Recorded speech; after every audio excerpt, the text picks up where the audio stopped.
All right, continuing with our COVID devotionals, we're going to go backwards a little bit today. We're going to talk about Nehemiah chapter 2, verses 17 and 18. And then we're going to jump ahead and do all of chapter 3, but it's going to be more of a paraphrase because it's quite repetitive. You'll see. So starting in chapter 2, verses 17 and 18, Nehemiah said, "Then I said to them," that's the people of Jerusalem, "You see the trouble we are in, how Jerusalem lies in ruins, with its gates burned.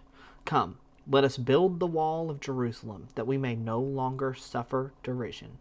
And I told them of the hand of my God, that had been upon me for good, and also of the words that the king had spoken to me. And they said, Let us rise up and build. So they strengthened their hands for the good work."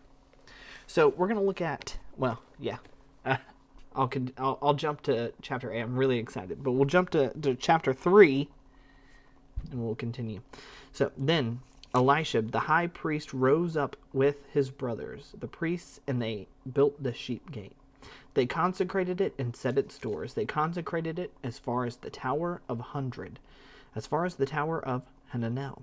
Next to him, the men of Jericho built, and next to him, Zachar, the son of Emery, built.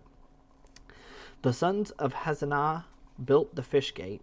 They laid its beams and set its doors, its bolts, and its bars. And next to them, Meremoth, the son of Uriah, son of Hazaz, repaired. And next to them, you get the idea. So it goes on, and we have next to him, next to them. I'm just jumping paragraphs. And then Hanan and the inhabitants of Zanoah repaired the valley gate. And Malajah, the son of Rachbar, ruler of the district of, you get it. It's a bunch of old Hebrew names that I can't pronounce. And it just goes on and on. And then in verse 28, it says, "Above the horse gate, the priest repaired each one opposite his own house. And after him, Zadok the son of Imar repaired opposite of his own house. After him, Shemaiah the son of Sakah, the keeper of the east gate, repaired after him." So we have this recurring pattern where Nehemiah, first of all, he gave that speech. He encouraged the people to build the gate. And then he started with the sheep gate and went counterclockwise and named every single person and what part of the wall they were building, and then ended back where he started. So there are 8 key leadership lessons that we can pull out of what Nehemiah did just in these verses.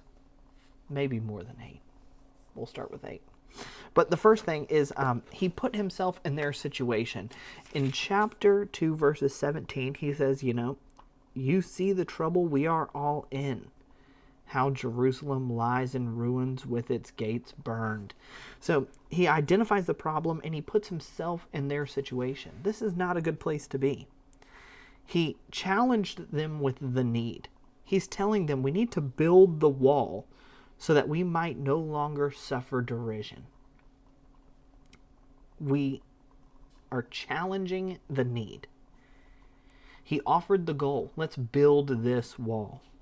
He provided the plan. Here's how we're going to do it. Everybody's going to build the wall outside of their own gate. Outside of their house, that part of the wall, that's the gate. That's the part of the wall that you're going to build right next to your house. He reassured them that he stood before them with the authority of those greater than himself. Both the king, he said, the king gave them permission. The king had spoken to me, and this is the plan from the Lord. He testified that the hand of God and the king's favor were behind the project. So not only did he have the authority to do this, but he had the blessing and the favor of the king and God to do this.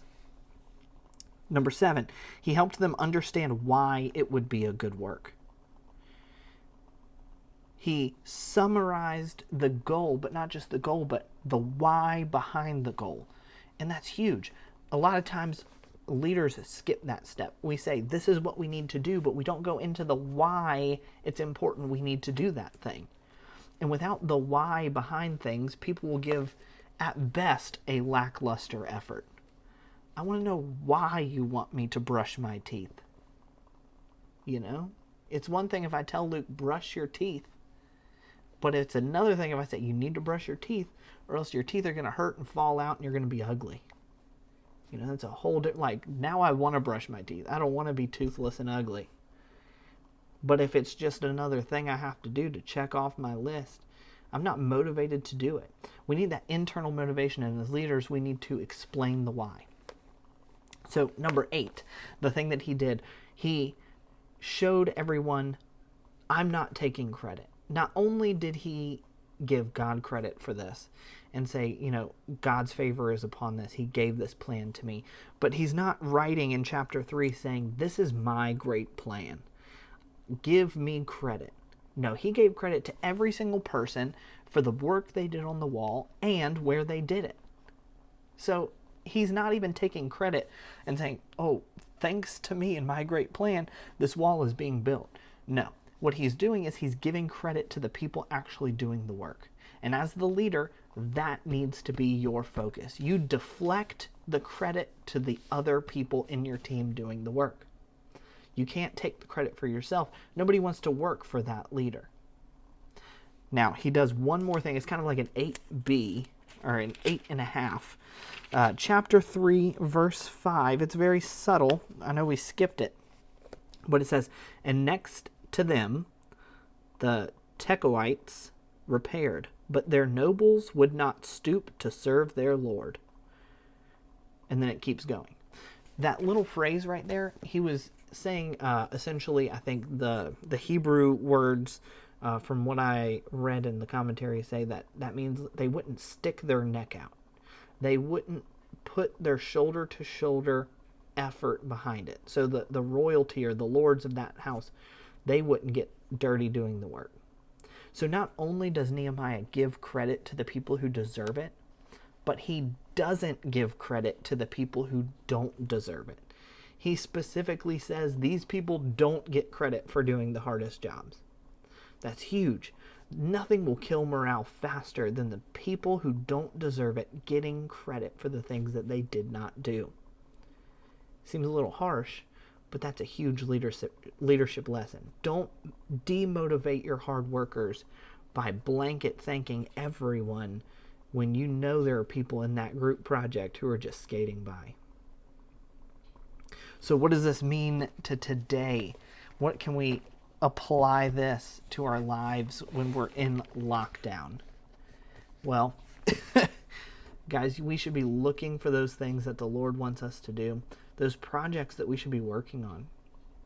And we need to apply those things. Why are we doing these things? Why is it important? Let's explain it to the people. Let's show them that this project is from the Lord. But let's use this time to make that plan and make a concerted effort to reach out to the people who are on our team. And let's make a concerted effort to give credit to others. Let's build them up. Let's do the things of the Lord well. All right. That's it for this week. The Lord be with you today.